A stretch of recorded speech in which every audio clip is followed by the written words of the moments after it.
首先将五花肉切成4厘米大小的肉块，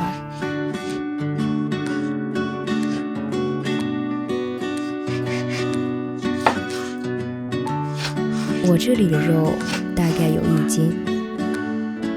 小葱准备40克，切成葱段。取生姜30克切片，这一步是为了给猪肉去腥。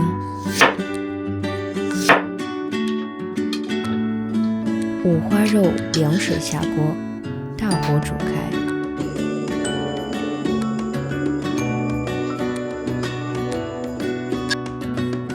水沸腾后，撇去表面的血沫，大火继续煮3分钟。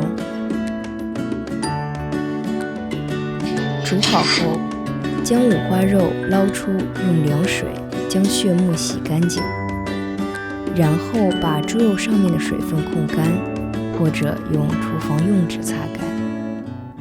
锅中倒入豆油15克，油温100度，倒入生姜30克，八角3克，用中火炒出香味，大约煸炒35秒，倒入葱段40克，煸炒大约30秒，关火捞出后热。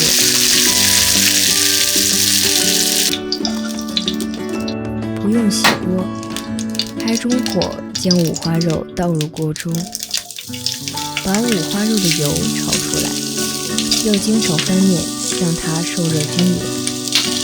我这里煸炒了3分钟，颜色微微金黄后，倒入黄冰糖30克，中火大约煸炒1分40秒，然后放入前面捞出来的调料，翻炒几下。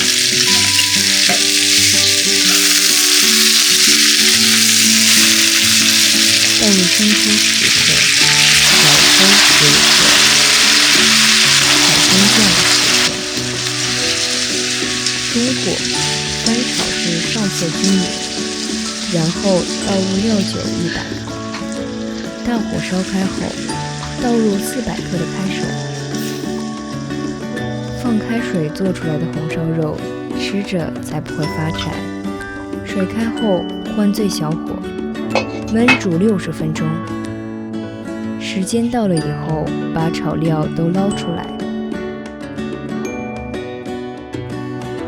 开大火收汁2分钟左右。